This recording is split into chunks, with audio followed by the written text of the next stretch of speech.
अगले 5 मिनट में या अगले 10 मिनट में आपको एक्सरे, सीटी स्कैन, एमआरआई और अल्ट्रासाउंड के डिफरेंसेस बिल्कुल क्रिस्टल क्लियर हो जाएंगे।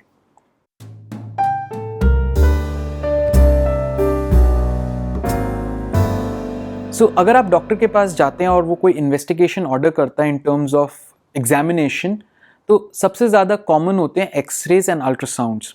बट इस वीडियो में हम सीटी स्कैन और एमआरआई को भी समझेंगे।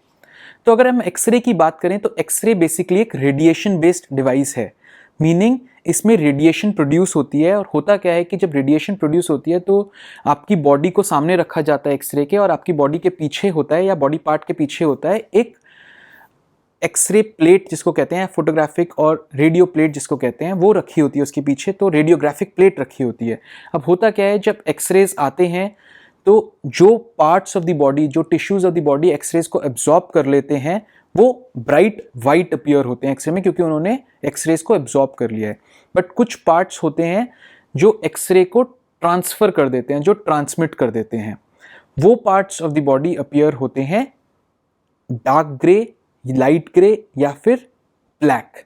सो अगेन डिफरेंट टिश्यूज का डिफरेंट रेडियो नेचर होता है, मींस कुछ रेडियो ओपेक होते हैं, कुछ रेडियो लूसेंट होते हैं और कुछ रेडियो ट्रांसपेरेंट होते हैं, मींस उससे कंप्लीटली रेडिएशन पास हो जाती है। तो वो टिश्यूज अपीयर होते हैं डार्क ग्रे से लेकर, लाइट ग्रे से लेकर कंप्लीटली ब्लैक तक। तो नाउ अब होता क्या है कि जब हम एक्सरेज यूज कर रहे हैं तो अब आपको ये क्लियर हो चुका होगा कि कहां पर यूज होगा। यस, जो बोन्स होते हैं आपके, उसमें एक्सरेज सबसे ज्यादा यूज किए जाते हैं, क्योंकि बोन्स के थ्रू एक्सरेज पास नहीं कर पाते हैं और बोन बिल्कुल ब्राइट वाइट अपीयर होती है। अब होगा क्या, अगर आपको फ्रैक्चर हुआ है तो उस फ्रैक्चर के थ्रू कुछ रेडिएशन पास हो जाएगी। जब वो रेडिएशन पास होगी, क्योंकि उसमें ब्रेक हुआ है, थोड़ा सा भी 0.1 mm का भी ब्रेक है, तो कुछ एक्सरेज पास होंगी। और एक्सरेज इतने हाई कॉन्ट्रास्ट हो गए हैं आज की डेट में कि आप वो 0.1 mm 0.2 mm को डिटेक्ट कर सकते हैं एंड हेयरलाइन फ्रैक्चर डिटेक्ट हो जाता है, क्योंकि एक्सरेज उस 0.1 mm के गैप से पास कर पा रही हैं। तो exactly the same way X rays are used for bones. Fracture हो गया, बोन का मिसअलाइनमेंट हो गया, डिसलोकेशन हो गया, क्योंकि बोन की पोजीशन, बोन का ब्रेकेज सब कुछ डिटेक्ट होता है। जहां पर भी वाइट शैडो जा रही है तो वो सब डॉक्टर को पता चल जाता है। एंड स्पेशली इंपॉर्टेंट है कि जॉइंट स्पेस जो कम हो जाती है, जबकि ऑस्टियोआर्थराइटिस में जो कि पेशेंट्स रिपोर्ट करते हैं जॉइंट स्पेस कम हो गई है, तो वो एक्सरेज पे क्लियरली आइडेंटिफाई हो जाता है। दो बोन के बीच का गैप जो एक रेडियोलॉजिस्ट को पता होता है, वो रिड्यूस्ड जब दिखता है तो रेडियोलॉजिस्ट वुड रिपोर्ट कि जॉइंट स्पेस कम हो गई है। अब कुछ लोग ये समझते हैं कि जॉइंट के बीच में जो कार्टिलेज होती है वो भी एक्सरे स्पेस दिखती है। ये गलत है, कार्टिलेज दिखती नहीं है। डॉक्टर को बस एक जॉइंट स्पेस देख के एक अंदाजा पता चलता है कि हाँ कार्टिलेज कम हो गई है। अगर विजिबल भी होती है तो वो इतनी लाइट होती है कि उसका बहुत ज्यादा सिग्निफिकेंस नहीं होता है। कार्टिलेज देखने के लिए एमआरआई यूज किया जाता है। But yes, the advanced X-rays generally have a little bit resolution of the cartilage, but generally speaking, X-rays are used for bony things to detect any bone abnormality. X-rays are generally used and surrounding tissues का एक general idea पता चल जाता है. The second is X-rays are also used for lung.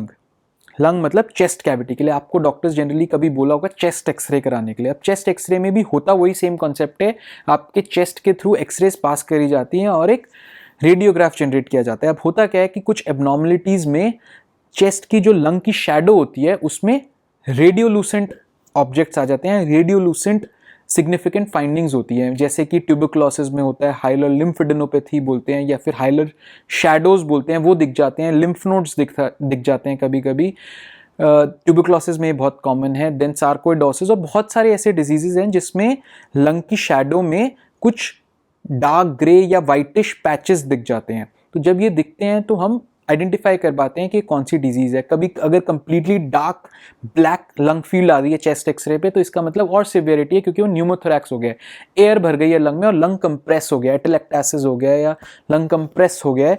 तो अगर ऐसा case है तो ये और सिवियरिटी है। देन अगर लंग फील्ड्स में कभी कभी पानी भर जाता है, हार्ट की कुछ डिजीजेज में लंग की फील्ड में प्लूरा में पानी भर जाता है या फिर चेस्ट कैविटी में पानी भर जाता है, वो भी अगेन एक डिफरेंट शैडो की तरह अपेयर होगा।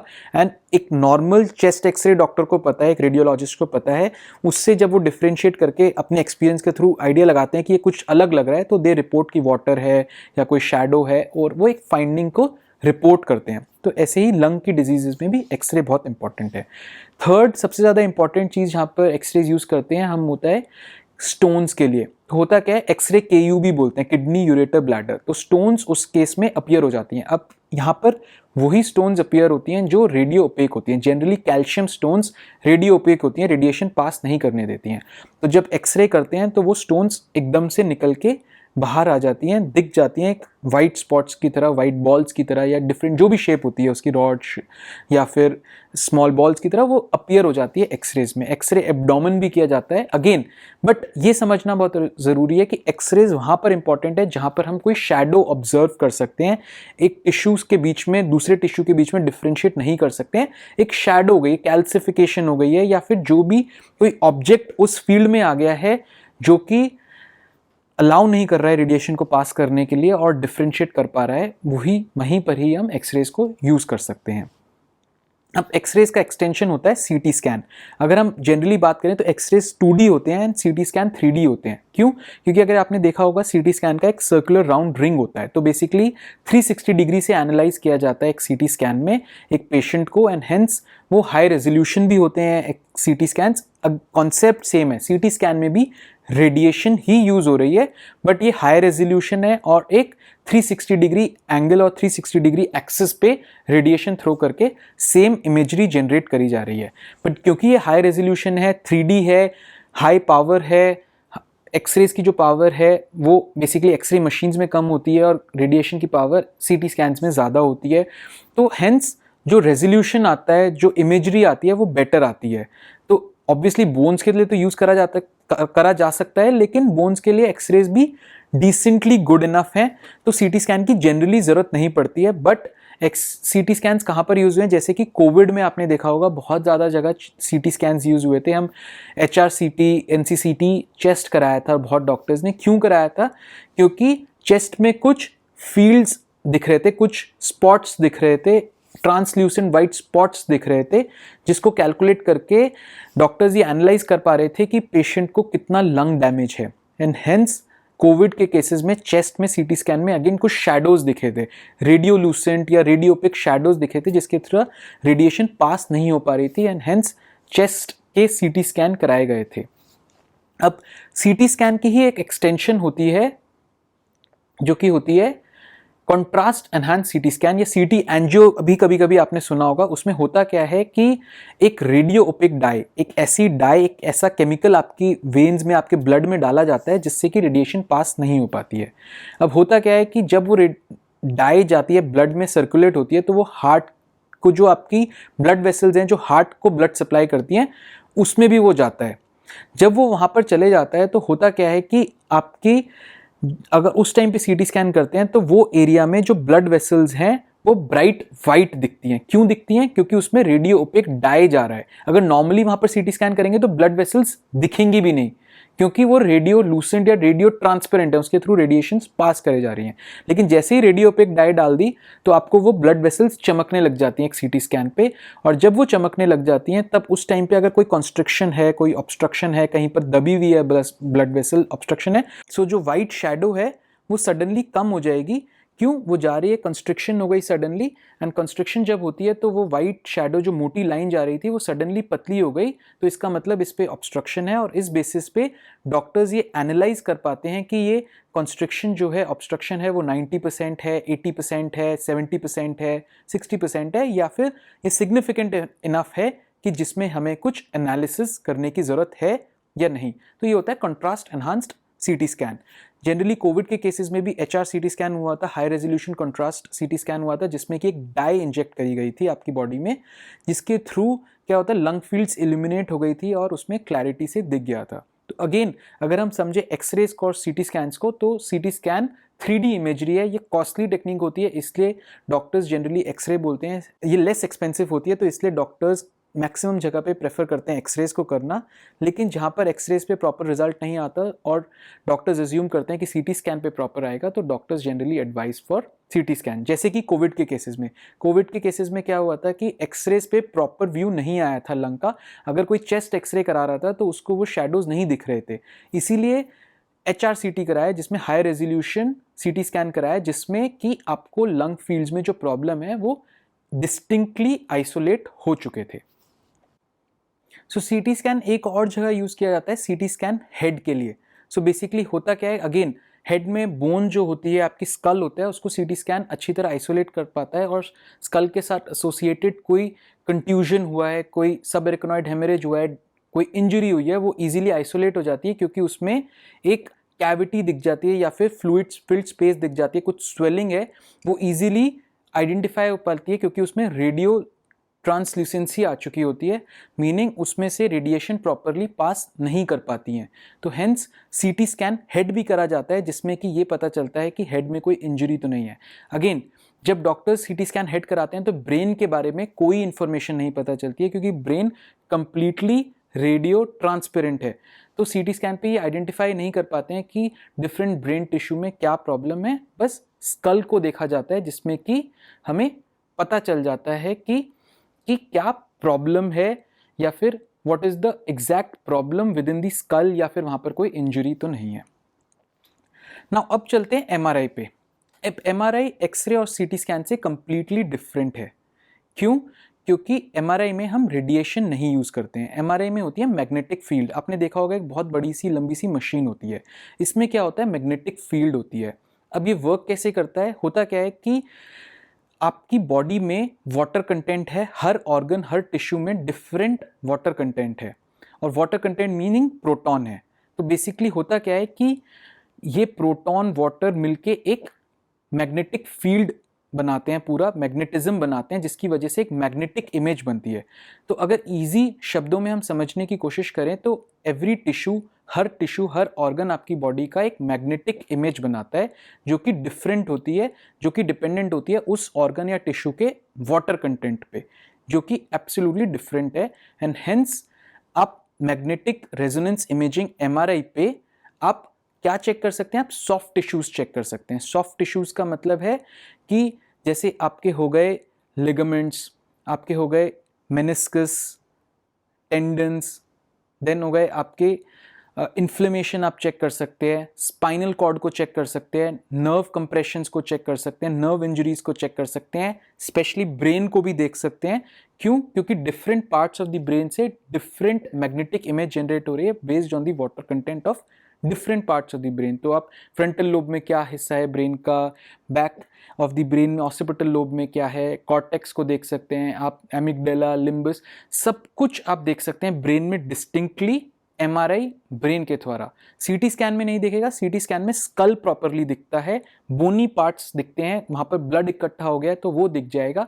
ब्रेन देखने के लिए डॉक्टर्स जनरली आपको हमेशा बोलेंगे एमआरआई। अब एमआरआई का एक और सिग्निफिकेंस है, क्योंकि ये सॉफ्ट टिश्यू को देख पा रहा है, इसका एक और सिग्निफिकेंस आता है जॉइंट इंजरीज में। जनरली होता क्या है, अगर आपने कभी एनालाइज किया होगा, मोच जब आती है आपको तो आपको स्वेलिंग हो जाती है, तो आप डॉक्टर के पास जाते हैं, वो लिखते हैं एक्सरे एंकल जॉइंट। अब एक्सरे एंकल में क्या होता है कि आपकी बोन्स चेक करी जाती है। अगर बोन ही फ्रैक्चर नहीं है तो डॉक्टर्स बोल देते हैं कि टिश्यू इंजरी है, आप रेस्ट करिए। लेकिन अगर वो टिश्यू इंजरी सबसाइड नहीं होती है, या फिर पेन बहुत ही ज़्यादा एक्यूट होता है 2 से 3 दिन के बाद भी, तो जनरली डॉक्टर क्या बोलेंगे, आपको सीटी स्कैन नहीं बोलेंगे, क्योंकि डॉक्टर ने चेक कर लिया है बोन में कोई प्रॉब्लम नहीं है, एंकल जॉइंट की बोन्स परफेक्टली नॉर्मल है। तो डॉक्टर्स वुड से कि एमआरआई कराओ आप एंकल जॉइंट का। क्यों? क्योंकि एमआरआई में बोन के आसपास जो सॉफ्ट टिश्यूज हैं, क्या क्या हैं वो, लिगामेंट्स हैं, कार्टिलेज है, टेंडन्स है, मेनिस्कस है, बहुत सारी चीज़ें हैं जो हैं वो एमआरआई ऑफ एंकल देख पाएगा। तो अगर वहाँ पर कोई इंजरी है या इन्फ्लेमेशन है जनरल, या मसल टीयर है, वो एग्जैक्टली दिख जाएगा एमआरआई पे, एंड डॉक्टर कैन आइसोलेट कि हाँ कहाँ पर प्रॉब्लम है। तो अगर लिगामेंट टीयर है या टेंडन टीयर है तो डॉक्टर को इमीडिएटली सर्जिकल प्रोसीजर करना है या वेट करना है, वो एड्रेस करना पड़ेगा। अगर सिंपल मसल टीयर है, इन्फ्लेमेशन है, तो डॉक्टर बोलेंगे कि ठीक है, स्वेलिंग ज़्यादा है, डैमेज ज़्यादा है, लेकिन आप वेट कर सकते हैं। बट ये सब पॉसिबल हुआ है बिकॉज ऑफ एमआरआई, जो कि बोन के आसपास का टिश्यू की एक मैग्नेटिक इमेज बनाती है, और वो इतनी कंट्रास्टली एनहांस्ड होती है कि आपको बहुत अच्छी तरह पता चल जाता है डॉक्टर को कि किस एरिया में, किस सॉफ्ट टिश्यू में डैमेज है। सेम वेज ब्रेन में एमआरआई यूज होता है।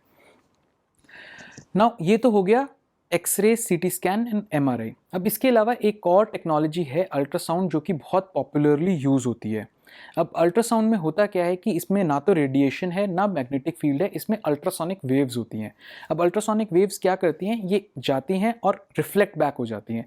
तो हर ऑर्गन से रिफ्लेक्शन जो रिसीव होती है वो डिफरेंट एनर्जी लेवल की होती है। उस एनर्जी लेवल को एक इमेजरी में डेवलप किया जाता है। जब आपका अल्ट्रासाउंड कर रहे हैं डॉक्टर, तो जैसे कि लिवर का अल्ट्रासाउंड करेंगे अगर डॉक्टर, तो लिवर के अल्ट्रासाउंड करते हुए सबसे ज़्यादा आइडेंटिफाई होगा लिवर की शैडो। क्यों? क्योंकि पूरे लिवर से एक पर्टिकुलर रिफ्लेक्शन आएगी जिसकी एक शैडो बन जाएगी। देन उसके नीचे होता है गॉल ब्लैडर।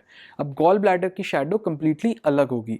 क्यों? क्योंकि उससे रिफ्लेक्शन अलग आएगी। अब उसी गॉल ब्लैडर के अंदर अगर स्टोन है तो उसकी शैडो कंप्लीटली अलग आएगी और वो दिखेगा एक थैली है गॉल ब्लैडर की जिसके अंदर एक ज़्यादा रिफ्लेक्शन वाला ऑब्जेक्ट है और जिसकी बॉर्डर्स डिफाइन करके अल्ट्रासोनोग्राफिस्ट रेडियोलॉजिस्ट ये बता देते हैं कि ये स्टोन का साइज़ क्या है।